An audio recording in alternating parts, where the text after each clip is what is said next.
Here we go. It's the best soccer show. Jason Davis, Jared Dubois on a Sunday night.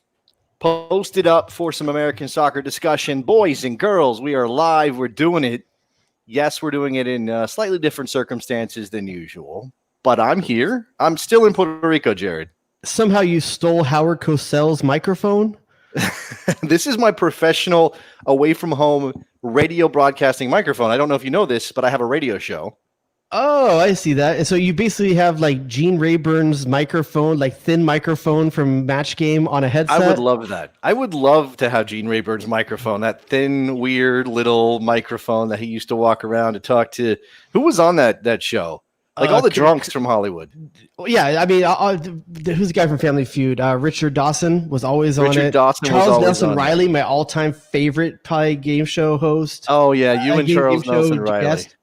Love me some Charles Nelson Riley. Yeah, there were some characters on that. Man, that's old. We're dating ourselves already. Yeah, you want to talk about dating myself? I have a story for you, and I told you before, and I didn't tell you yet. But those of you that are live on the video can see there's a huge stain on the shoulder of my shirt, and I want to let you know, Jason, I had my first old man fall today. Oh, are you joining up Old Dad FC? You're on board, I had like right? an old man fall. What I'm talking about is, so I'm clearing out. I'm going to get a delivery of firewood this week, right? So I'm just clearing out like where I keep my firewood inside the house. You live in Southern California. Why the hell do you need firewood? I don't understand what's happening. Sometimes it goes under 60. Then you get your cardigan out and you pop up a fire. That's right. Drink a hot toddy. Well, you think that? Okay, listen. Just because it doesn't get like. Just because it gets because it gets like snow cold here doesn't mean doesn't like having. Why can't I have a drink by a fire? That's what I'm saying. Like just because I'm in California, I can't enjoy a drink by a fire.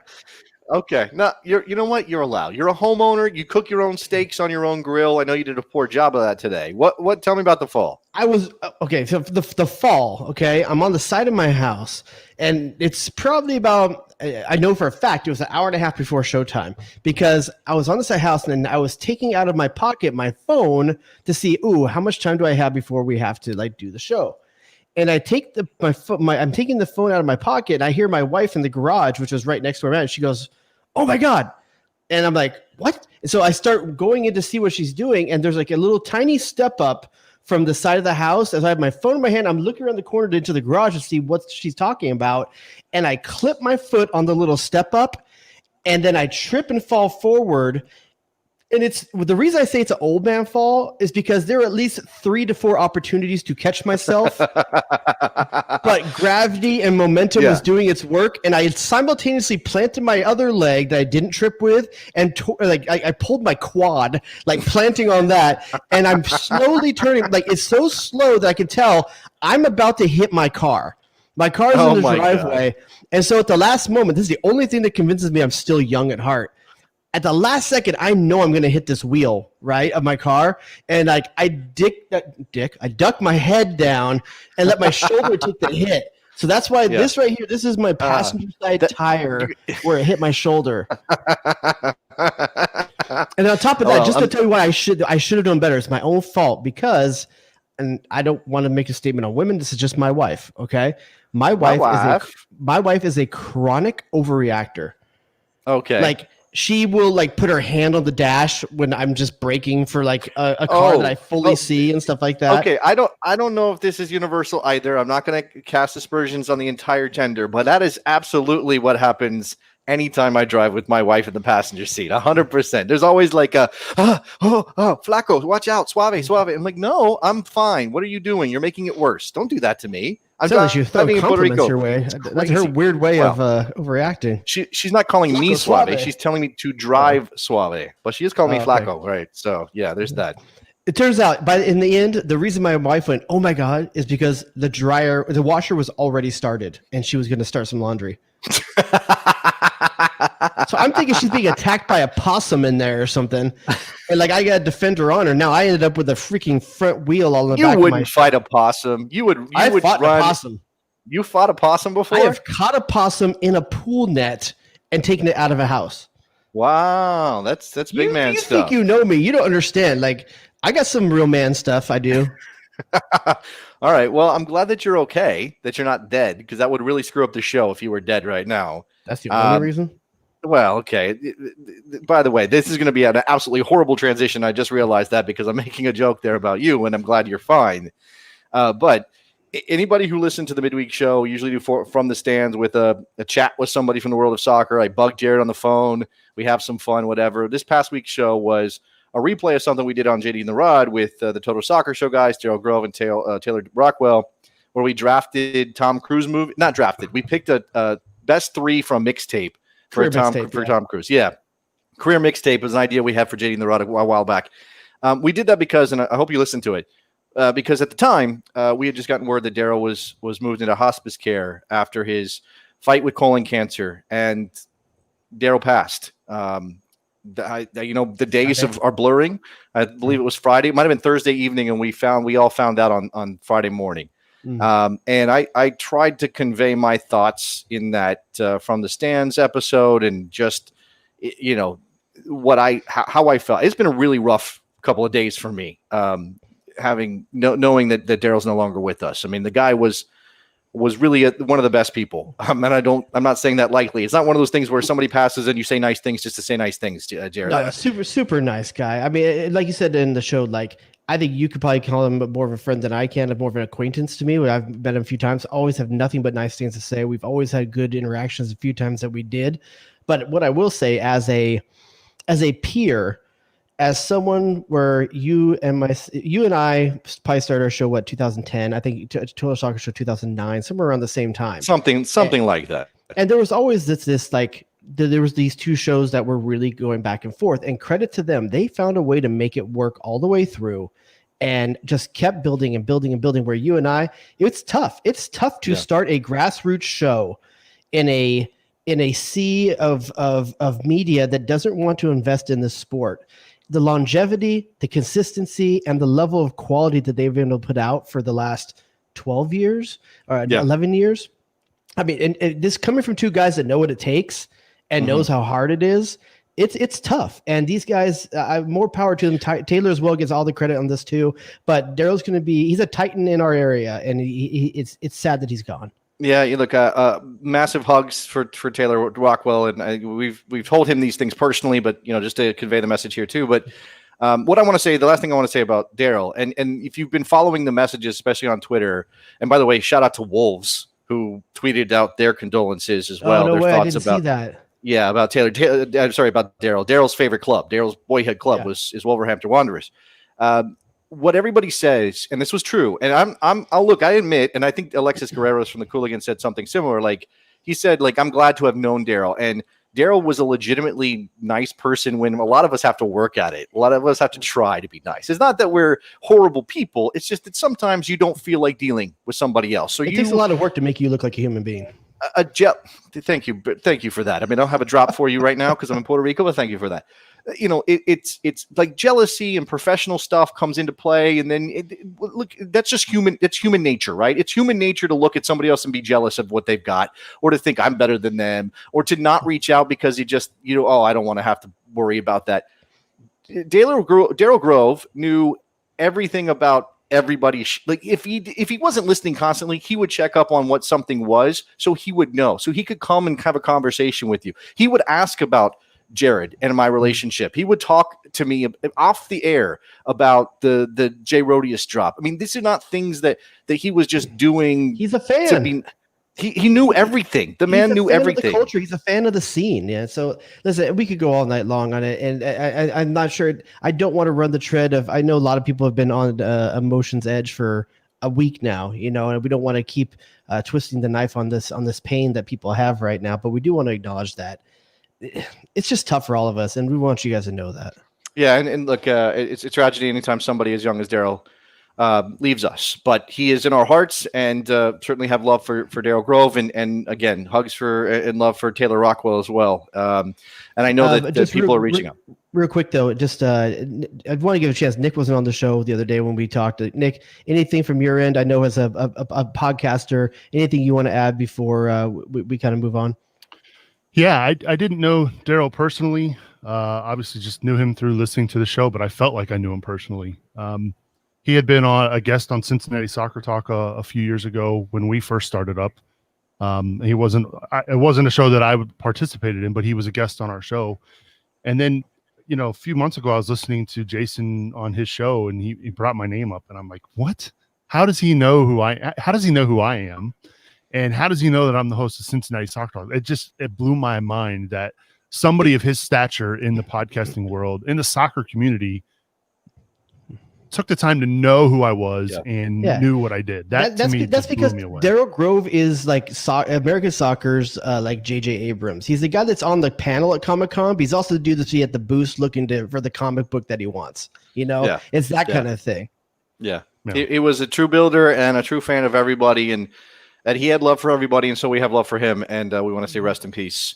Rest in power, Daryl Grove, as he moves on. All right, so we've got a big show for you. We want to talk about the U.S. men's national team player pool, and we devised a giant version of Marco Polo that we're going to play tonight. We're going to go through the top 50 names in the U.S. men's national team pool here as we get ready for 2021. That's going to be stacked, Jared. And this, of course, comes on the heels of us knowing that the U.S. men's national team is going to be playing against Wales in Swansea on November 12th. We think there's going to be another game.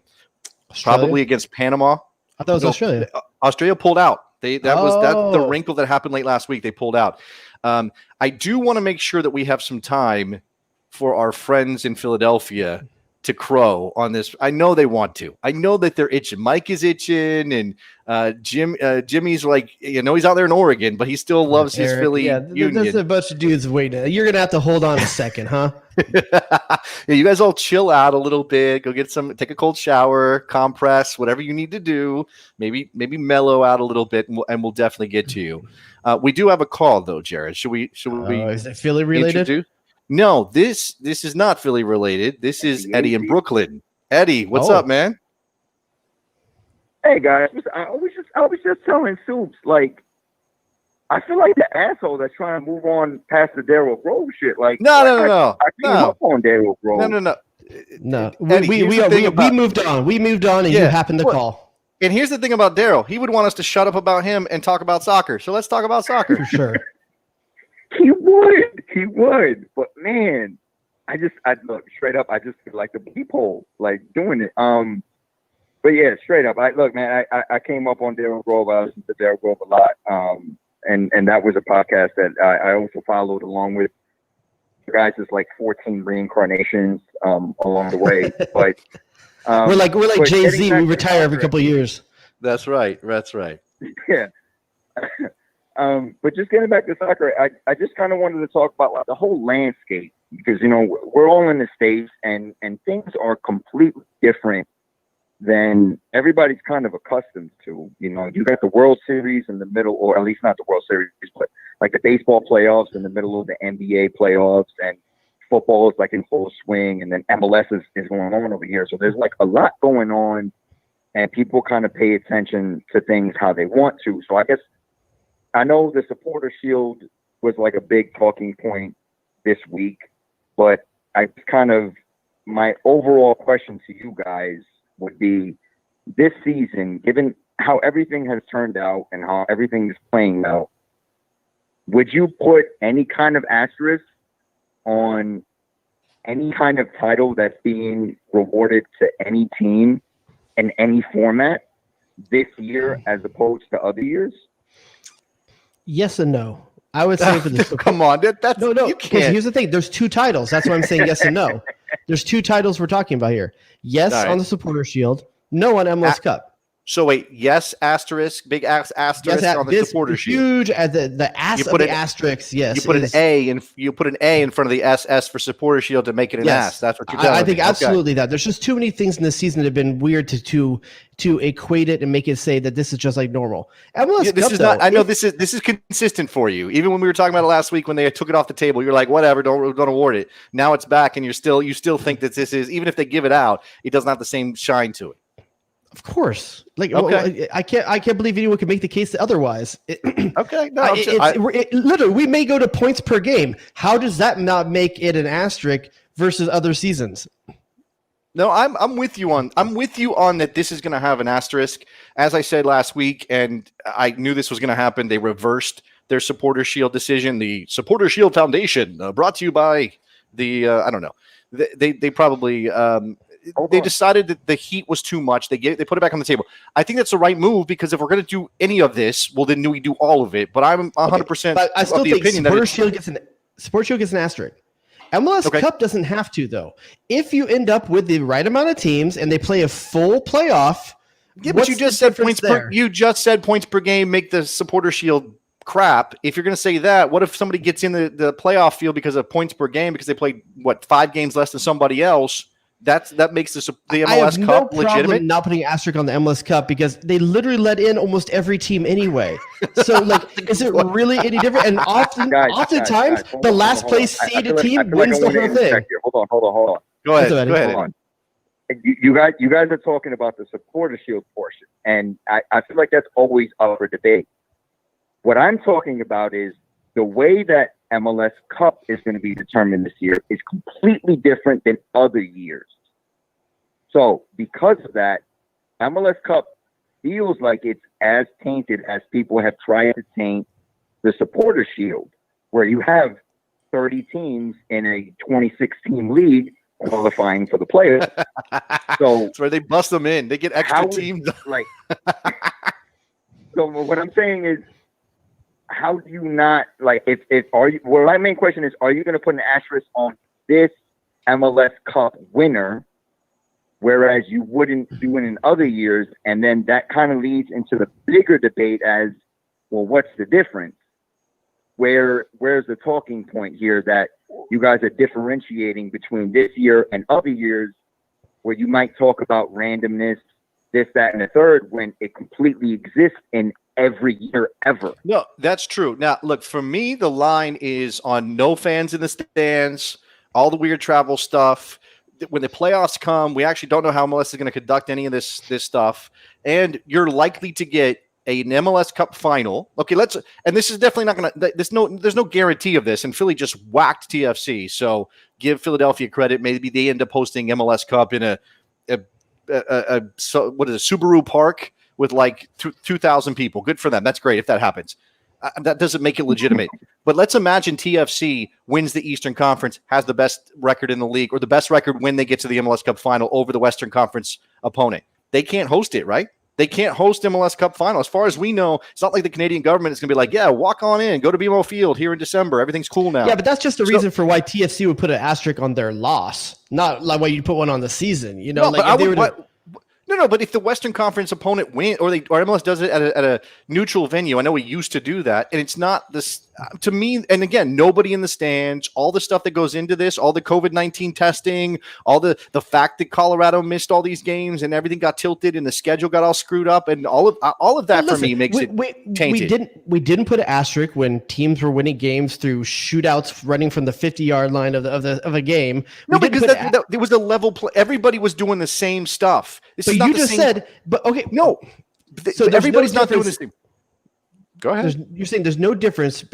We're saying that nothing is ever the same exactly every year to year in MLS. What I'm saying to you is that in the shootout era or in the neutral venue MLS Cup era, this is the rule for everybody. Like the entire league knew at the beginning of the season, this is how we do it for the entire year. And this is how we crown an MLS Cup champion. In 2020, the sands have been moving under everybody's feet. And some teams are going to play 20 games and some teams are going to play 23 games. Then we're going to go into the playoffs. And that's a perfect reason why the Supporter Shield wouldn't matter. But that's nothing to do with MLS Cup. Yes, it still has something. Of course it does.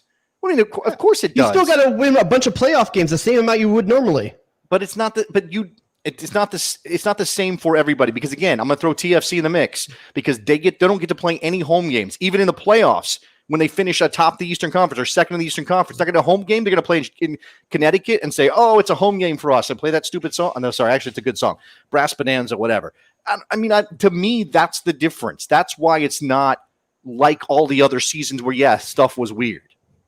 That's me. Okay, so because TFC can't play a home game, whatever team wins has to have an asterisk. I'm just saying that the conditions under which everything has been played have changed 3 different times. You threw a tournament in the middle of the season. Nobody knew that was coming at the beginning of the year. All I'm saying is if the rules are written down and you start playing March or April and everybody knows what the rules are and you follow through on the whole season, that season doesn't get an asterisk because everybody played under the same rules for the entire year. 2020, that is not true. You've been moving things around and changing the rules, and this team is going to have to go to this place and play their games. And this team's not even playing today, and so you're off for 3 weeks. And then you got to go in and travel that day. And by the way, Portland plays Vancouver in Portland, but it's a Vancouver home game. Come on. Okay, but at the same time, there's been MLS Cups where it was decided by a golden goal in overtime versus you're not going to convince me. Look, you're not going to tell me anything about MLS I don't already know when it comes to the history of it, Jared. So, but I'm saying I know those elements. But again, everybody knew what that was before the season started. Everybody played under those conditions for the whole year. Eddie Pope scores a golden goal in '96 because everybody knew it was going to be a golden goal situation, right? That's not where we are at in 2020 because COVID-19 has made it so that there have been 6 different kinds of rules applied to all this nonsense. That's my issue. The competitive integrity has been just completely shredded apart at this point. To me, Eddie, are you satisfied? Jason's crazy. I mean, I was just gonna ask, kind of. I'm not gonna lie, but I was just gonna ask, all right, who won the Orlando thing? What do you call it? MLS is back. Who won that? Portland, right? Portland over Orlando. All right. So what if Portland played the winner of MLS Cup and we determined the real champion? Then you really need an asterisk because that's different than any other mechanism we've ever used. And you know what? Don't put it past MLS. Well, I was going to say. Go ahead. What I was going to say, if you guys agree to that, then what's the difference between the Porter Shield winner playing MLS Cup winner to determine a true champion? Oh, like a charity shield? No, like a real champion. Like not randomness. Like you can't be Seattle. But this is that American thing we do. This is 19 months. Eddie, this is that American thing we do, where it's just like we have to have an ultimate winner. Like we do these things. Well, that's fine though, but we can't. No, but Jared, we can have an ultimate winner. We can literally have a bubble winner play a non-bubble winner and determine who was better in COVID. It's an ultimate American thing. But Eddie, when does it stop? We should start having the Open Cup winner play the MLS Cup winner to find out who the true champion of all teams is. I know you're not on board for that because you want to kill the Open Cup. Yeah, you know when it stops? When you try to crown a true champion the right way. That's when it stops. But if we're not going to get there, then let's have fun along the way, right? No, Eddie, it stops where it always stops. Whenever an American team has to play a Mexican team to find out who the best team in the region is, and we lose. It's true. Well, yeah, you guys call that some weird qualifying thing, and then Costa Rica moves on to the quarterfinals of the World Cup or something. If you want to go that route, we can go that route. I'm cool with that. I think I'm always trying to backdoor Costa Rica in somewhere. Yeah, Eddie, we appreciate the phone call, man. It's a good question. Thanks for coming by, man. Appreciate it. Hey, rest in peace, DG. There you go. DG. Yeah. There we go. Yeah. Rest in peace. DG, let's send some love his way. Okay, so we were that was very very Eddie in Brooklyn. I enjoyed all of that, but we got to talk about this national team thing and the player pool and Marco Polo. And of course, normally if I wasn't based here in Puerto Rico for the next week, I would drop them. I don't even know if I still have it on the board, to be honest with you. The Stewie drop with Marco Polo. You put it back on it. You had it as of a month ago or 2 months ago. Okay, well, you would know the board better than I would because I forget. This is the old Dad FC thing and happening for me is that I'm yesterday. Did I do that thing I was going to do yesterday? Did I do that yesterday? What did I? Yeah. So that's where I'm at. We're going to go through the top 50 U.S. men's national team players in the pool because we're too lazy to do this ourselves. We didn't rank them. This is all according to Ryan Tolmich over at goal.com. He did a 100. He went 100 deep, Jared. That's a lot. That's all the way down there. That's Will Chamberlain numbers. Yeah. Did Jared make that list? Did Jared make the 100 list? Yeah, I knew he was a great soccer player back in the day. But way back in the day, I might have been number 2000 in the. He might make the best hair in podcasting list. He might make that Not list. Today. Literally on my way in to record, my wife's like, "Are you gonna do your hair?" I was like, "I just did." All right, so I'm going to throw these names out, and people in the chat, and by the way, the phone lines are going to stay open at 717-727-2378, 717-727-BEST, and I told you that the Philly people will get their chance here in a bit to talk to us about what went down in Major League Soccer, but with this U.S. men's national team game coming up against Wales on November 12th, let's do this pool thing. Let's do Marco Polo. So the goal is that we know that not everyone can play in a World Cup qualifier, and there's a big schedule coming this summer. So basically, we're kind of going to make 2 tiers, right? So we're going to do 2, although I think it's important to point out that next year there's U20 stuff coming. I mean, there's always U20 stuff coming, but there's U20 stuff, and we have a pool that is very young, so it's possible some of these guys would be U20 players. There's supposed to be an Olympics to make up for the fact they weren't played this year. That's a U23 team, Jared. And I think, if I remember correctly, that FIFA is going to allow for players to play a year over age because of pushing the Olympics back. So basically, if you were eligible in 2020, you'll still be eligible in 2021, even if you are 24. Technically above the U23 level. And there's qualifying, right? That's the one. That's the big one. That's tier 1, right? So basically there's like 4 potential pools we need to do, but we're going to make it a little bit easier. We're going to say, hey, there's tier 1, there's tier 2, there's World Cup qualifiers, and there's everything else. Then for me, I'm going to assume that there's just no Olympics next year. As we go through this, wait, why? You don't trust the Olympic? You don't trust the Olympics? I think that COVID's still going to be a mess. That's why. Okay, thank you for being an uplifting individual on this program. We really appreciate you bringing the joy. And here's the other thing, though: if the under 23 players in the top 50, if they're top 50 U23, they're probably going to be on the qualifier team. So there might be a couple in here that I'll let fall slide, but I would say most of these players that would be under 23 eligible are good enough that they're going to be on the senior team. Okay, so and I think that's the priority. At number 50, and again, this is 100 names. Number 50. Eric Palmer Brown, who's currently at Austria Vienna on loan from Manchester City. Jared, center back, formerly of Sporting Kansas City. He's been pretty good in Austria. He's not playing at the highest level, but that's still a strong league, and he's kind of getting his feet underneath him. Up front, I appreciate that Gold put this list together. I think it weighted way too heavy on potential versus where they are right now. So for Eric Palmer Brown, I mean, U23, to be honest with you, like Olympic qualifying. It's tier 2 for me for sure.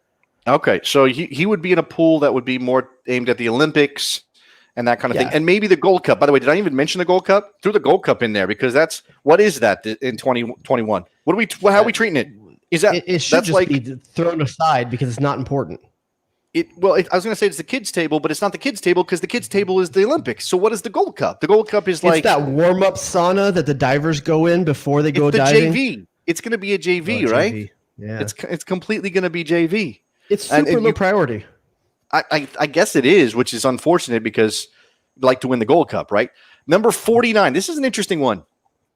Timothy Chandler, Eintracht Frankfurt. Good old Timothy Chandler. Jared, your favorite Wouldn't be Halloween American without talking about Frankenstein. Okay, that's not appropriate. It's not appropriate. Timothy Chandler, I mean, that's definitely tier 2 for me. Are you sure? 1. Okay, so you would say tier 2. He's literally the 4th best right back we have. Hold on. I think there are people out there, and he plays in the Bundesliga. Okay, he has played some winger as well as some fullback. But would you rate him above Reggie Cannon right now? No. You would not rate him above Reggie Cannon right now? No. Reggie Cannon's my starting right back in my mind. Whoa, Reggie Cannon's your starting right back in your mind. Reggie Cannon. Not Serginho Dest. No, left back. Oh my gosh, what about Anthony Robinson? What about Sit him. Okay. All right, we're going to get to those Serginho Dest played left back for Barcelona and looked like a freaking world beater. Okay, well they lost the game against Real Madrid, but yes, okay. I see what you're saying. Not his fault. No. Okay, we'll get to those names later. They're not here. They're not number 50 and number 49. No, all right, so Timothy Chandler, it's definitely tier 2 for me. We're gonna play World Cup qualifiers in Central America, and I don't want to see that again. I do think Timothy Chandler is a bit of a tweener in the fact that you cannot take fullback depth for granted, and I'm not sure there's enough.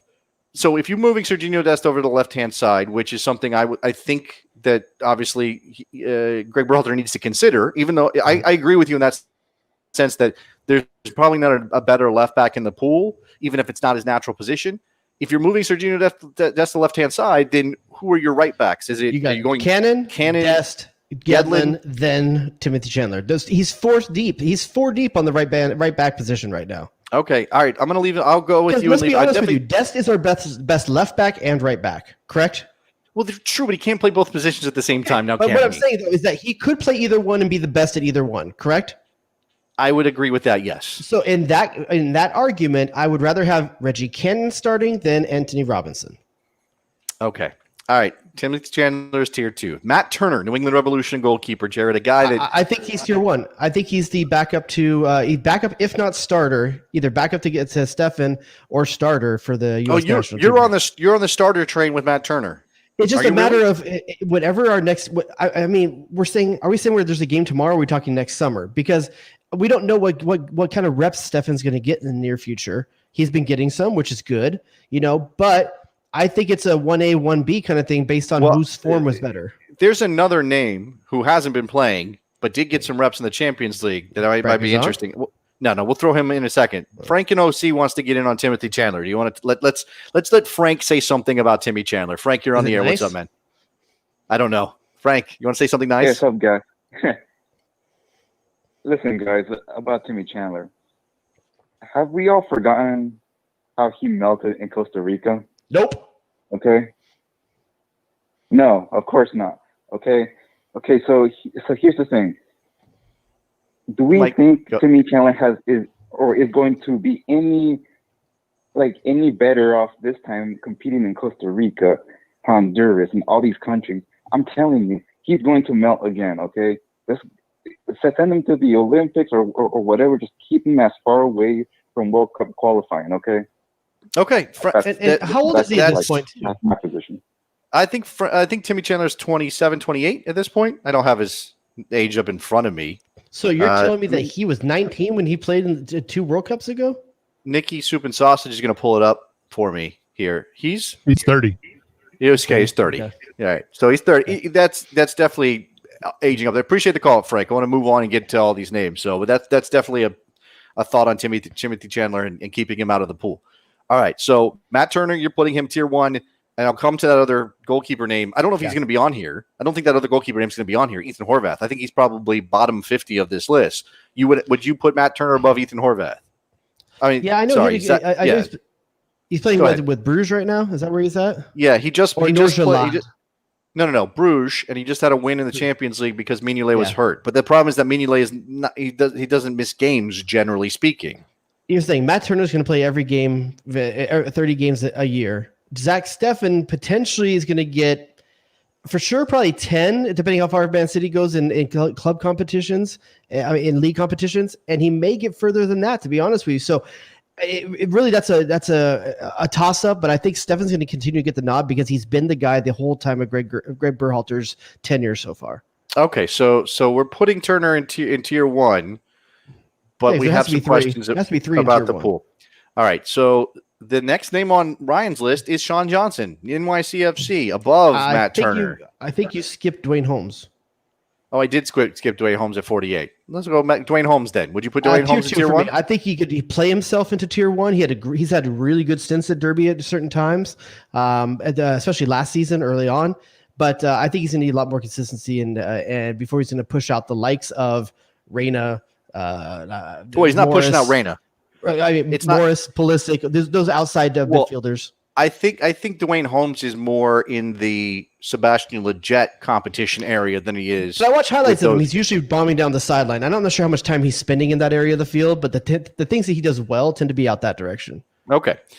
So Matt Turner was 47. We threw him in. Sean Johnson, who, again, I don't know that people would rate him above Matt Turner. I would probably take Ethan Horvath over Sean Johnson at this point. So are you going to leave Sean Johnson out of the pool completely? I would. I put tier 2.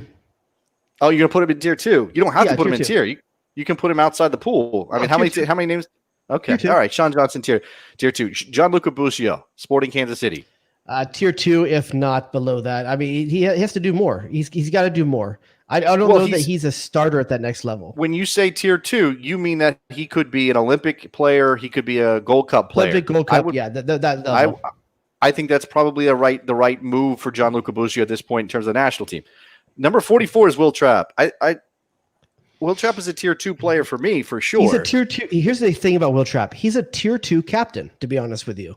Like Okay. when you think about the person that you want to be leading the younger generation, he's the type of guy that you might take as a overage player to an Olympics or something like that. You know, Okay, I could see that. he has done well at the club level. He's been a leader at the club level. I don't think that his level of play right now is tier 1 and it's borderline tier 2. But if you're going to take him as a tier 2, he's going to be one of the more capped and more leadership driven people in that player pool. All right. I'm with you on tier 2 for Will Trapp. Same area of the field. This one's interesting because I think he's going to eliminate himself from the pool. Not one of us putting him. I don't think we can even do it. Like, you can't drag a guy to the pool if you don't want to go in. You don't throw a dude in the pool who doesn't know how to swim, right? This guy knows how to swim and doesn't want to go. Darlington You haven't Nagbe. said his name. Yeah. So Darlington Nagbe, I think the only reason he's number 43 is because of that reason on this list. If he's playing for the national team, he was motivated to play for the national team, he's tier 1. It's weird that we've already done this thing, and it's appropriate because he just isn't consistently involved, and he hasn't wanted to be involved. But we've already done that mental thing where we took him out, and like if you put together a starting lineup for a qualifier right now, if Darlington Nagbe was bought into the national team program, I might start him. I might have him in the lineup because he does work that we need done. There is a question. I think that more likely, if he's in the lineup, he's that first guy off the bench instead of Sebastian Lletget. You know, right now we talked a lot about Sebastian Lletget being that late game player that you'd use to kind of lock down, calm down a midfield, secure a win if you need it. And I think Darlington Nagbe is a better version of that for sure. Oh, absolutely, he's a better version of that. Again, I think you could argue for him. He's honestly our Carlos Vela, except he's not coming because of disinterest. He feels slighted, but he is like our Vela in that way. Well, no, I don't think it's. I don't think you don't know if he wants to play for us or not. I don't think it's about slight for Darlington Nagbe. I think he just doesn't want the complication in his life. Like, I think he just wants to be able to play his club soccer. Why did he go through all that process then if he didn't want it? Everybody tries something and figures it out. Man. Yeah. Darlington Nagbe, for me, would be tier 1 if he was available. Alfredo Morales, Fortuna Dusseldorf midfielder. People love Alfredo Morales. He's played. He's 30, though. He's probably the most old school, stuck in, put your head in on any kind of challenge midfielder that America used to make a lot of and doesn't anymore. Do we need it? But this is maybe a little unfair to Alfredo Morales, who's playing in the Bundesliga, but do we really need Rico Clark in this team? Is that what we're saying here? I'll say this. I talked about this with Jackson Yule recently. I think you take one of Jackson Yule or Alfredo Morales because I think they're both that kind of player that can get dirty in the midfield in a qualifier game. Think about qualifiers. We haven't seen them in a long time. Sure. Think about how those games go. I trust Jackson Yule with the ball at his feet, picking a pass more than I think I trust Alfredo Morales. Agreed. And that's why I think you take one of the two as tier 1. I think Alfredo Morales is the tier 2 version of Jackson Yule. Okay. So Morales is, and this makes sense based on the rankings that we don't have a lot of tier 1 players left or yet. Cameron Carter Vickers. That's a tier 2. I don't think there's any question he's a tier 2 player. He's an Olympic player. I mean, depending on how good Matt Miazga or someone like that is playing, like he could even get bounced from there. But I would say tier 2. James Sands at number 40, which is interesting. Like you said, this is why potential. He's played some for NYCFC and he's looked good, and he can play in a couple different positions, midfield and center back. And now he's hurt, so that's a thing. But I don't know. He's a tier 2 player right now. This one of those ones that is tier 2, and it's maybe he makes it on the tier 2 level. He said injury, young guy, doesn't have a lot of games under his belt just yet. I think it's borderline tier 2. I'm okay putting him there. Yeah, at some point we're going to have a conversation about strikers. This is a winger, Tyler Boyd, who has been in and out at Besiktas a little bit. I think he just got hurt, or maybe I can't remember his injury status. I need to check on that. But Tyler Boyd, who's gotten a cup of coffee with the national team already, you know what he can do. Yeah, I think he's the best player on tier 2. To be honest with you, he may be the best winger, I should say, on tier 2, because I just don't see him pushing out the Jordan Morrises, the Pulisic's, the even Legets, the Nagbe. If Nagbe's play, like there's all sorts of these midfielders in there. Here's where he's competing, and we haven't even seen this guy in the national team yet, but there's definitely a clamor, and I think he's come up a couple times in the show recently. Is it Tyler Boyd or Chris Mueller? I think it's Chris Mueller, but I think the more pertinent question is, in terms of establishing tier 1, tier 2, is a healthy Pontius or a Mueller. You know, I think I'm sorry, Pontius. Pontius. Excuse me, Areola. I apologize. I was like, damn, Pontius came back? DC wingers from back in the day. I don't know why you did that, but like I think Areola is the better version of both of those players. To be honest, Well, with you. Areola does more work on both on the defensive side of the ball, which is definitely something that I think Berhalter wants and would like to have available. I'm gonna assume for our argument that Areola is healthy. So because this is probably gonna be by the time World Cup qualifiers around, he probably should be. I would put Tyler Boyd on tier 2. Okay, Jesus Ferreira, FC Dallas. I don't think there's any question about this. And here's the thing: there shouldn't be a question, but our striker pool is so poor that he could play himself into it with a good run of spell at FC Dallas. But he hasn't been that hot. We don't know what he is. He's not a center forward. I mean, he's not a center forward in the fact that, in the sense that he can play with his back to goal. And I think he's more of a false 9 kind of player. Yeah, he's a false 9. I don't even think he's going to drop though. I think he's just trying to get him behind for most of the game, and those angled runs. He's very similar to what I think Ulysses Giannis plays. It's like, where are they in that in a 3-man front line? I don't know if they're big enough and strong enough to play in the middle, so you end up pushing them further to the outside. And I just think there's guys that do that better. So tier 2 for Jesus Ferreira for sure. Chris Gloucester, Hanover 96. I think he is with PSV now. PSV now. I don't know why this says Hanover in this listing. He's a left back, but he's not a senior level player yet, so there's no way you can put him into tier 1. I think tier 3, to be honest with you. Because if tier 3 for Chris Gloucester. With 50 players and there's only 23 man rosters, 4 of these guys can't make it, right? He's tier 3. Well, yeah, again, I don't think that the positional distribution is what we would want out of the top 50 to get to a full team, but it's certainly worth mentioning. Nick Lima, San Jose Earthquakes, who, he got a look from Berhalter, especially because Tyler Adams wasn't available. He plays right back. He plays this kind of weird hybrid position that Berhalter was tinkering with earlier in his reign. Yeah. Now I don't know where Nick Lima, I mean, obviously there's been no national team games, so it's hard to judge, but I don't know where he is or in people's estimation. He's the guy I've seen lock up Christian Pavone better than any other player in the league 2 times now, 3 times. A couple of goals like 2 weeks ago. I think a couple of goals, or at least one goal in a win. But he's the best right back in MLS right now for the national team.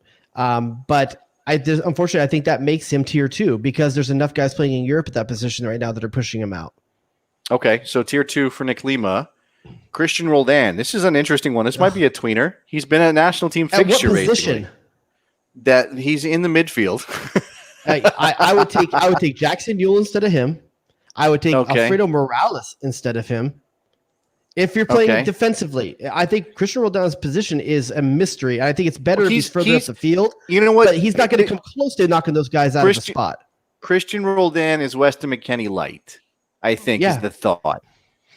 I think that's true, but I also think that's what Jackson Ewell is a bit, and I think Jackson Ewell's a better version of it. I know Christian Roldan's got the trophy, and he's taken Seattle to that promised land, but I think he's still playing out of position. It doesn't look natural to me when I watch him play there. All right. I mean, I think Jackson Ewell plays deeper than Christian Roldan, but I understand your point. Tim Ream of Fulham, and the only reason he would be a tier 1 player at this point in his career at 33 is experience, and you need left backs. That's why you would bring Tim Ream. Or left center backs. Left center back, left-footed defenders. Yeah, I think he's tier 1 not because he's the best defender in the pool, but because he brings things that Berhalter doesn't have. He has a super young team with almost no age in the back line for veteran leadership. He's made him the captain in the past. I think Greg Berhalter's a fan of. I think Greg Berhalter sees himself when he looks at Tim Ream. To be honest with you, interesting. And I think that's why he brings him in.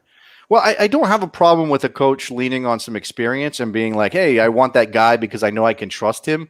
But Tim Ream is not physically capable of playing at the speeds necessary for the U.S. men's national team anymore. He's just not. You say that, but he's playing in the Premiership week in, week out.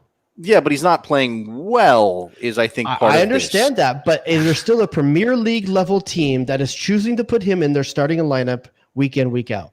Well, and again, Scott Parker might like the experience that he gets out of Tim Ream. I don't know. That's an interesting one. Tim Ream is a begrudging tier 1. Okay, he is. Okay.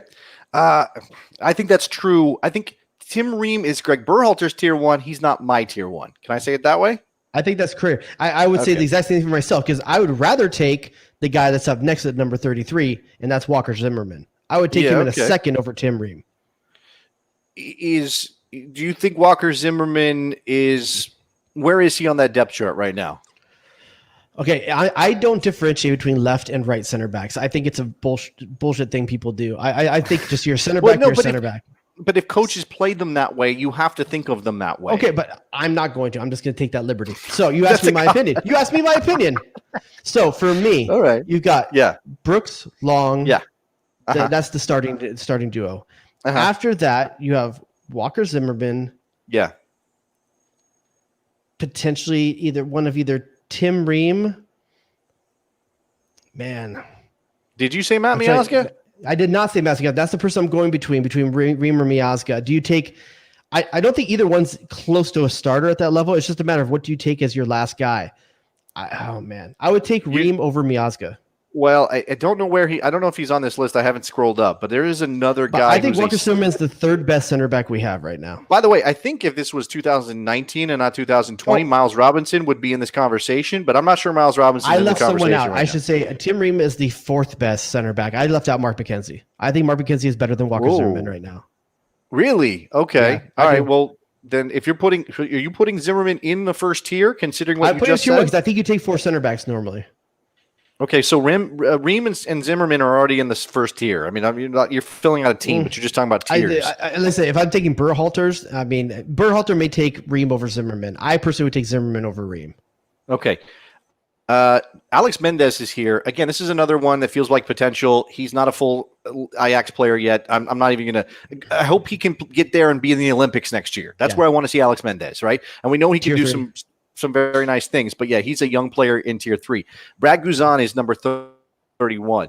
So here's and we've already talked about this. The presumed number one is Zach Steffen, and his time is going to be limited at Manchester City. We've already talked about the conundrum you have with that.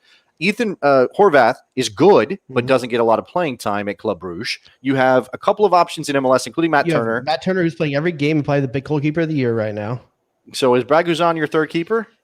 Oh, man. Okay, so I don't think Brad Guzan is the third best keeper, but when you say those three names that you just said, there's no veteran leadership in there, and I think that means something at that level.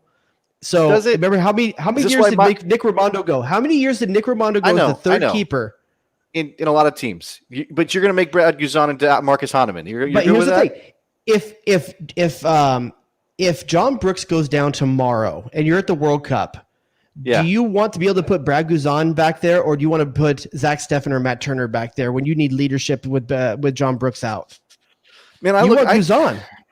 No, I think I trust Zach Steffen at this point. I know that's going out on a limb a little bit, but I think I trust Zach Steffen. That's fine. We're talking about it. That's a starter, but you're taking three keepers. I think he's the third keeper. I think Horvath. I think Horvath gets bumped. You threw Steffen in there. It's Turner. It's Steffen, Turner, and Guzan. You take Guzan because if it comes down to it, you have more confidence in a big game. Brad Guzan stepping up as a guy who's played big games in his career over Ethan Horvath. Yeah. So you're making Turner the third keeper in that situation. I'm okay with that. You kind of. It depends on the second or third. Yeah. Number 30 is a wild one. It's Michael Bradley, who just came back to the TFC lineup, and they lost. By the way, we haven't talked about it yet. We're going to get to it. We're going to run out of time. Philadelphia crushed them, and he's part of the problem, by the way, because they can just run circles around him in midfield. I think he's not a tier 1 player. I think we've reached. He's not a tier 2 player. I think we've reached a point where it's Adams, McKinney, Ewell. You've got these guys, and I think Michael Bradley's time as a penciled in 23-man roster selection is not there anymore. I think he's tier 2, and if an injury comes to one of those guys, just like we talked about Brad Guzan, you want to have a guy like that you can call on. But I would even put, there's guys like Sebastian Lletget that can do this kind of stuff. I think there is some fear I would take Alfredo Morales maybe even over. Okay, well, so now we're talking about different roles. You take Lletget because he can do a couple things, but he's also good up the field, right? And he can go at defenders and he can make things happen off the dribble. He can create goals. That's why you bring Sebastian Lletget, because he's a weapon you aim at a defense, and he can do some work himself. Yeah, Michael Bradley is a one-note player now, and while I respect everything he's done for the program, I don't think you can jam him in anywhere And I don't know that you are just going to summarily kick him out of the program and say you're not even a tier 2 player, but I don't know what that is. He might be a Gold Cup player next year. You could almost convert Michael Bradley to a center back. He'd be more useful to the national team than as a midfielder. Yeah, I'm just saying. Maybe. No, maybe. I wonder if you would actually take that I don't think you do that because he's undersized at that position, but still, in terms of his brain and understanding how to positionally, like how to position himself on defense, he still has that. His body just can't do all of it. Right. I think he's undersized, and I don't think he can leap high enough to be a center back. But my thing is that I think people are going to be worried that Berhalter is going to find a way to get Bradley into the first 23, his A squad, because of the experience that Michael Bradley brings. I don't think so anymore, Jason, because you got to think the last time Berhalter was making choices, McKennie wasn't playing at Juventus. Tyler Adams wasn't playing at the level he's playing right now. Jackson Yule wasn't playing at the level he's doing right now.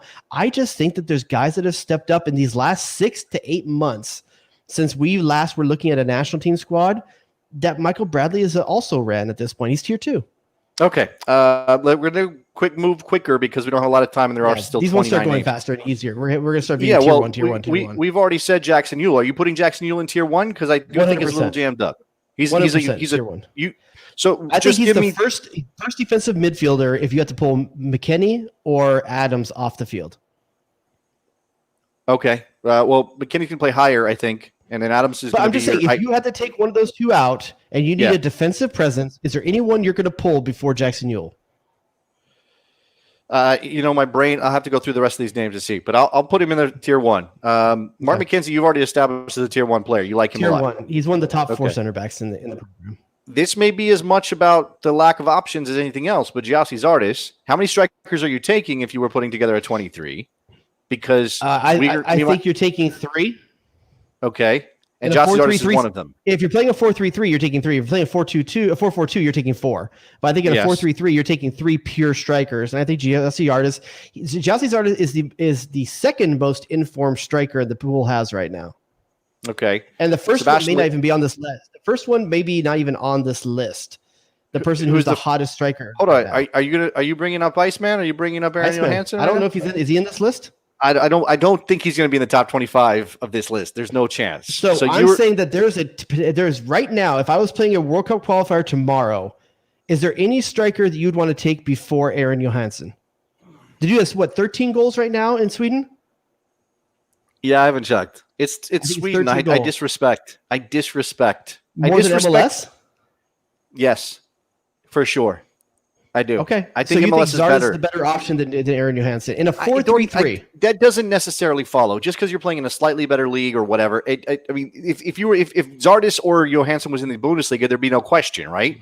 Although, again, it's about scoring goals. I'm not bringing Aaron Johansson to start him. I'm not bringing Aaron Johansson to start him. I understand that. But I still think that I would love to have that guy off the bench before I'm more passionate about having Aaron Johansson available as a substitute than I am about having Zardes as a starter.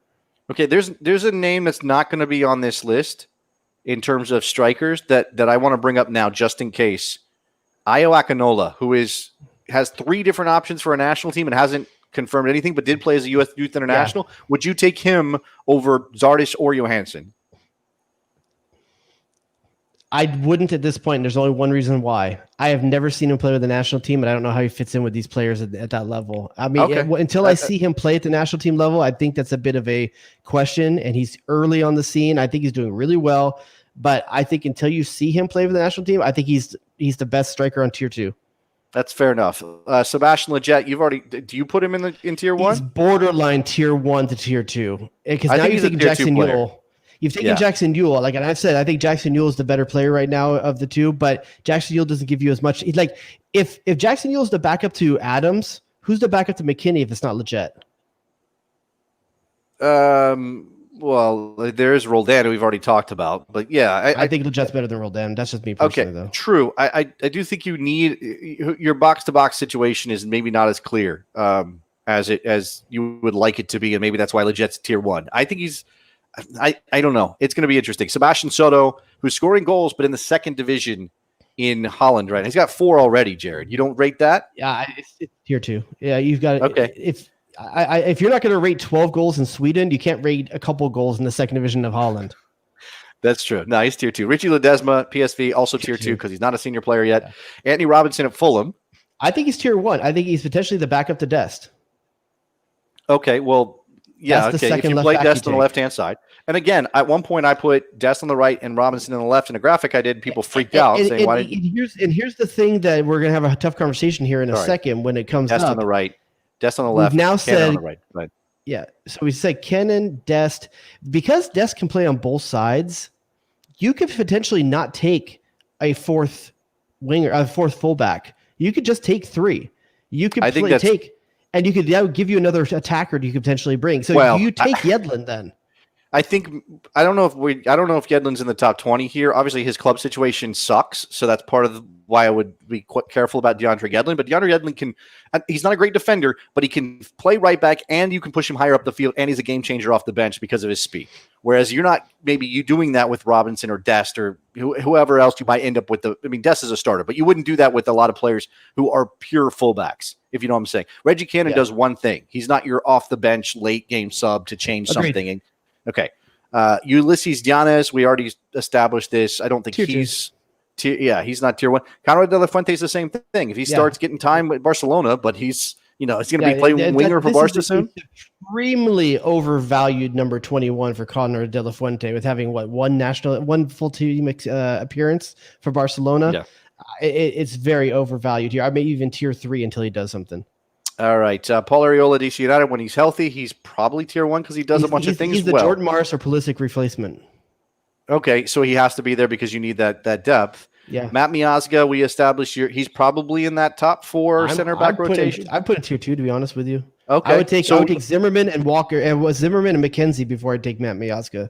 Zimmerman, McKenzie, Brooks, and Long. So you got 3 That's MLS. That's me personally. 3 MLS center backs in that mix. I think that's interesting. I think people would kind of go. The USA's always done that. well with MLS center backs. Here's an interesting one. I know you're going to put him in tier 2, and that's fine. But he could be your legit Gio McKennie. Well, actually, he's more of a McKennie than either one of those players. In my mind, he's injured, so that's why I wasn't really rating him up to this point. True. Paxton Pomykal, FC Dallas. I think he's a tier 1 player, but he's not healthy, so it's going to be hard for me to put him in there. Yeah, I honestly just disregarded him until I know the extent that he's going to be out, because we could potentially. I don't know how big his injury is going to be and how long he's going to be out. Yes, but we don't know if he's tier gonna have, 1 if he's healthy. If he gets minutes ahead of anything next year, which I think is a doubt. Aaron Long, we established tier 1. Miles Robinson, I brought up earlier, is number 16 on this list. He's at a dip this year. He hasn't developed the way that people hoped.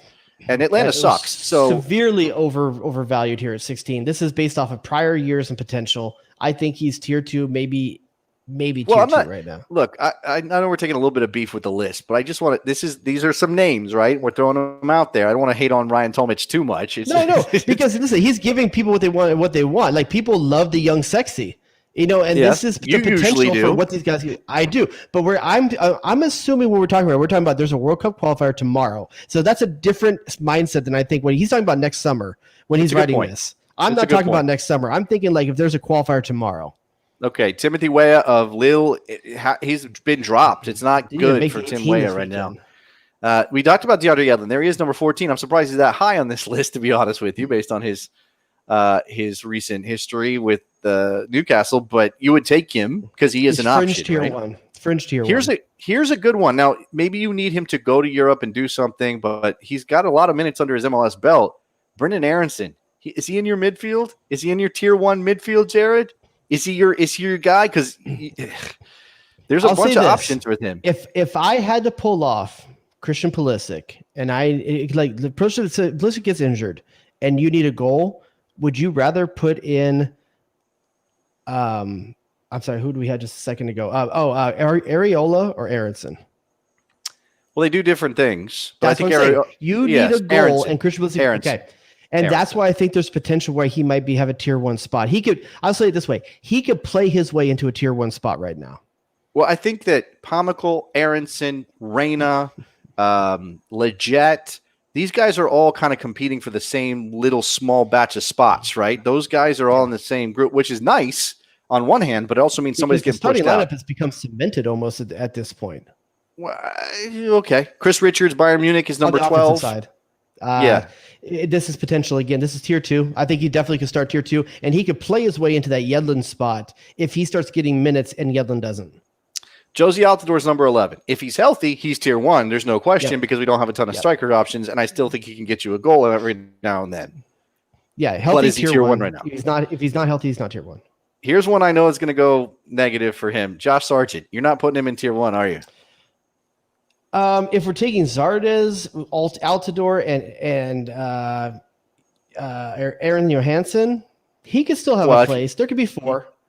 Well, sure, but you're going to bump a midfielder now. Yeah, but here's the thing. You're bringing 4 players to replace one position on the field, and that's a messed up thing to do. In a 4-3-3, none of those guys are playing anywhere but the middle of a 4-3-3, right? No, that's exactly right. That's exactly right. Now, so look, I think again, Josh Sargent goes if Josie Altidore is injured. Okay, but you would put Aaron Johansson in over Josh Sargent right now. Yeah, because if there's 20 minutes left in the game, do you want to sub in Sargent or Johansson? Sargent, okay, look, I understand that he hasn't scored a ton of goals in the Bundesliga yet, but he's playing at a higher level. I'd settle for a couple.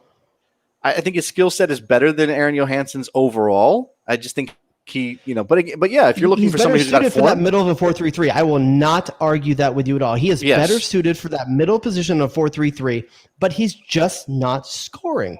Okay, but again, all right. Well, let's move on then, because I think he's probably tier 1 in Berhalter's mind. Jordan Morris is tier 1. There's no question about that, right? Yep. Reggie Cannon is tier 1. Zach Steffen is tier 1. John Brooks is tier 1. Giovanni Reina is absolutely tier 1. Serginho Dest, Tyler Adams, Weston McKennie, Christian Pulisic. And there it is. Yeah, the last part, the last part does it itself. The really contentious portion is in that 20 to 30 range. Those are the guys that are all on the bubble, and any one of them could interchange if form hits. Yeah, it's an interesting list. All right, a little bit of Marco Polo, a lot of Marco Polo actually. We got a couple minutes left. We'll squeeze in a couple more minutes. Definitely want to hear from any of the Philly fans who want to get on the air at 717-727-2378. Nicky Soup and Sausage is lounging. We got to get him up. He's just I thought he was dead for a second. I thought he had one too many Pop-Tarts from his drawer. And Pop-Tarts, Chipotle burritos, or Sky. Well, I don't think he's burritos in the drawer, but right now, Nick, true or false? Is there a Pop-Tart near you in the drawer? What flavor? Well, my desk does not have drawers. Okay, well, where'd you pull it from last time? My bag, my work bag. Oh, so no, I do not have a Pop-Tart at my desk. Those basket things behind you, there's no Pop-Tarts? You're not hiding anything in there? Why wouldn't you have something in there, Jared? You don't have any sweet treats in there? Yeah, man, Jared's got a can of soda like all around him right now. You can't see it. It's on the floor by his feet. You can just pick. There it is. Double told you. LaCroix doesn't count as soda, but still, it's there. And I also have my cocktail for the night, which is a maple old-fashioned. A maple old-fashioned. Is there actual syrup in there? I used, so it's more of an autumn kind of fall kind of drink than a normal old-fashioned that way. You need a cardigan, fireplace. I'm sorry that you don't drink for the seasons. Yeah, you're right. I'm not a seasonal drinker. I'm going right out of my white wine phase into my red wine phase right now, and I won't see white wine again until like April. No white wine after Labor Day? Are you serious? No, after Halloween. Yeah. That's a thing. Why would you drink white wine by a fire? That's like not right. It doesn't give the right vibe. You don't want a cold beverage in the winter. If you're a 47-year-old divorcee who just came into a multi-million-dollar house through the divorce process, you might drink some white wine next to a fire. You don't know. For all the beer heads out there, do you drink stouts in the summer? You don't drink stouts in the summer. They're called. I don't know what they call themselves. Hop heads. I don't know what do they call themselves. Chris Howard has a name here. Just real quick, Daryl DK. Do you rate Daryl DK? I didn't even think about Daryl DK until you said it. He's got like 5 goals in MLS. He's a rookie. He's a college kid who came out. Akado's got what, 3 times that amount? No, 14 or something like that. What does he have? No, Akano doesn't have 14 goals. I think he's got 7 or 8. How does he have? 7 or 8, something like that. Golden Boot winner. Akano was definitely the better of those two. You know what? All the Philly people are in bed, Jared. They punked out. Every single one of them. We waited too long, and now they all punked out. They don't want to come on the show. I'll represent for them because their team put a whopping on TFC last night, man. 5-0.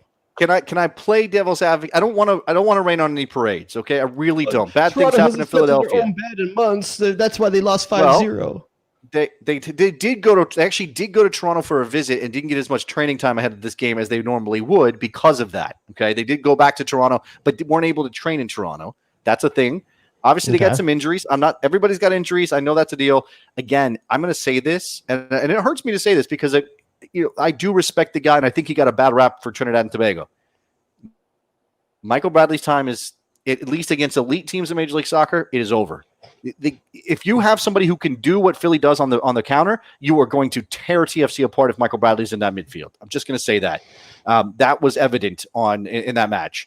But yeah, and look, for all of the variables and the caveats and the whatevers, congratulations to Philly. You took them apart. I had them as the best team in Major League Soccer, and now they you have are to do with the hard board. part. They have to keep themselves there, and that's the hard part. They Like do. Teams like Toronto, Seattle, LA, FC, Atlanta, they've done this before. With like the hard part is keeping yourself at the top. So what are you going to do now that you're there? This is what I was talking about the other day. The supporter shield, which is now back in play. We talked about this. It's back in play. They decided to change their mind, whatever. I saw my friend Wes Burdine up in Minnesota say the reason that it's not a legitimate trophy is you can't drink beer out of it, right? And I was like, well, okay, it's a plate. You can eat food off of it. Let's normalize eating food off the supporter shield to celebrate a supporter shield championship. Now you have to have a regional delicacy for your meal. You can't just like throw some slop or burgers on it. So what if Philly now in the leaders in the supporter shield race, Jared, if they win the supporter shield, what should they be eating off their plate? What should be their feast? Like I know what Philly people eat. I don't know what they eat, but like I've been there like once. I mean, there was some chopped meats off a hot surface that was some cheese. I guess like a cheesesteak without the bun. I don't know, what do they eat. Yeah, no, let's find out. Jim from Philly, who's here on the line. Thank you for repping, Jim. We do appreciate it. No problem. Somebody had to. I tried to get Mike too, but I'm here. Yeah, man, we look good. You hit a point though right there where we got to keep it up there. We still got a tough game against Columbus, and I think we got the Revs as well. So yeah, man, hopefully we can keep this momentum going and stay atop. So a question for you. I want to talk about a guy that I've loved this since the break right now, since MLS is back. Anthony Fontana. Is he a starter for Philadelphia Union week in, week out? Love that. Go ahead. Is Anthony Fontana a starter week in, week out for Philadelphia Union? The way he's playing now, he should be. I mean, I forget how many goals they say he scored in the last 8. I think he scored like 6 goals in 9 games or something like that. He has 6 goals on the season. The way he's playing, he should be on the field. So is he the heir apparent? He didn't get much time off the bench till the end of the season. So okay, so is he the heir apparent to Brendan Aronson then? When Brendan Aronson leaves at the end of the season, is that who you're going to pick to groom for his replacement, or who replaces Brendan Aronson at the end of the season? Aronson does. No way. Yeah, he does. Yeah, not yet. It has to be Fontana for the next season. I'll tell you right now, man, I love Fontana, dude. That dude could be in the mix of one of these tier 3s and that we're talking about. Like that next summer, if he can keep this pace that he's been playing at, he could play himself into one of these squads next summer that we're talking about. There's so many games out there. I would love to see this guy keep building, man. Yeah, I agree. I'll be the first to admit, in the beginning, I wasn't totally sold on him at the beginning of the season, but seeing what he's done, man, he looks like he's the real deal. So a question for you then, we just asked it. How does Philly now keep themselves at the top? What are they going to do to keep themselves at the top? And do you believe in your team right now? I know you believe in them, but are they the supporter shield winner? Are they the supporter shield winner? Yep. Well, I'm sorry. I only heard Jared. What'd you say, Jason? How many games are left? There's 3 matches left. Are you you mentioned the game against Columbus. They got to get two out of 3 at least, I think. And I mean, I'm hoping we can pull all 3 out of it. They just got to be consistent. They got to score goals. I mean, we're doing it without Trebilco, which has been pretty nice since the rest of the team can pick it up. We're losing Montero next match for yellow card accumulation. So, I mean, they just got to keep putting the goals up there, playing good defense, playing like they did against Toronto, man. And I think we can pull this year out. Jason was trying to say that Toronto wasn't the team they should have been, and this was a lucky win. I don't know. I didn't say that. No, I did not say that. I'm just throwing out what everybody would. Oh my God! I'm giving Philly credit. I've been on the Philly train for a while now. Anybody who listens to the radio show should know I didn't that. I've expect been on 5 board. goals, man. I mean, I didn't expect 5-0 like it happened. I mean, I'll Look, be honest with that, but you might they say look good, man. And Toronto was bad. I mean, straight out, they were bad. So you might, and look, good teams make other good teams look bad. I mean, if you're better, you make the other team look bad. I don't think it's necessarily that Toronto, didn't show up. I think Philadelphia is that good. I really do. So I think they deserve all the credit. One last question. There's one other team they got to fend off. They got an outside chance, but Columbus has a game in hand, 6 points back. Are you at all worried about Columbus? Or are you? I let Jim go because we're up against it. So I let Jimmy go. Okay. But I do appreciate him jumping. Yeah. I have to. So the 3 games left. One of them against Columbus. Columbus has a game in hand. Look, where's Toronto? How many games does Toronto have left? Same number, 3 games. Same amount of games and same amount of points. Okay. I would be more worried about Toronto than I would be about Columbus at this point. I mean, I'm not saying Columbus is not a good Philly team. isn't actually in the. I mean, they have the same amount of points as Toronto. They just own the tiebreaker right now. So, it's not like they're out there ahead of them or anything like that. Truly, but that their tiebreaker is what? Goals for is the first tiebreaker after wins. I think that's their second tiebreaker. They got them by 9 right now. Even goal differential, they have more on goal differential. They have maybe goal. I don't remember. MLS has changed the tiebreaker so many times. I think goal differential is first. They've got. I don't think they're going to get caught on either one of those. They're 9 goals up on the goal differential, especially after that game. They were only 4 goals up on them before that. Now they're 39, and then they got 14 on goal differential. I don't think if Toronto's going to beat them, they got to beat them on points. Yeah. So you got Chicago, Columbus, and New England left for Philadelphia. Only one of those games is on the road, and it's against Columbus, squeezed in the middle there. Meanwhile, Toronto's got NYCFC, Miami, and at the Red Bulls, which is nothing for them, just jaunting down to Red Bull Arena. Look, NYCFC is capable of beating Toronto, even if they haven't looked great. I think they'll be fine against Miami. And the Red Bulls, you don't ever know what could go wrong with that game. So I think Philadelphia's got the inside track. I think they're going to probably see it out, Jared. All right. I mean, listen, as a fan of a team that has no chance of doing anything this season, I'll throw my way behind Philly. Yeah, I like the way they play.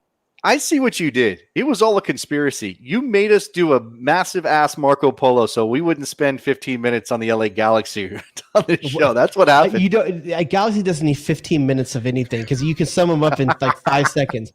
Like they're a turd on a plate. Oh, man. Chicharito owes us money. Chris Klein seems like a really nice guy, and he's done some good stuff, but it is not. Well, they showed shots of Tennis Closa and Beckerman this tonight on the show. Guess who wasn't sitting in that box anywhere? Chris Klein. Mr. Klein was not in there. Yeah. And I believe Beckerman Karofsky was in that box even. It looked like Beckerman was moving himself out of that box before the game was actually over because he was kind of just done with it. Yeah. And you got your ass saved by that wild VAR call on BWP. I felt bad for the BWP because I thought that was. You didn't feel bad about the ball that was out of bounds, though? That was out of bounds. You're right. VAR was all over the place in that game. All right, we got to run. This is a little supersized edition of the Best Soccer Show. We did not hit on a bunch of stuff. We're going to do a bonus. So if you want to jump on board and get some stuff we didn't talk about on the regular program, including NYCFC Stadium thing, maybe more on the Shield, who knows? Make sure you hit up JD and the Rod on Patreon. That's what we're called over on Patreon. Patreon.com/JD and the Rod. What else, Mr. Dubois? Anything? That's it. That's about it, man. So we're always doing extra stuff on the Patreon, bonus shows, Zoom calls, a little bit of extra in the Slack community. If you want to be a part of a really, really a fun community about American soccer, join the Patreon. There you go. Yeah, go do that. Follow Jay Rodius on Twitter because it's hilarious. Nikki Soup and Sausage, thank you for your work as always. I'm out from Puerto Rico. We'll see you guys next week. Bye. Adios.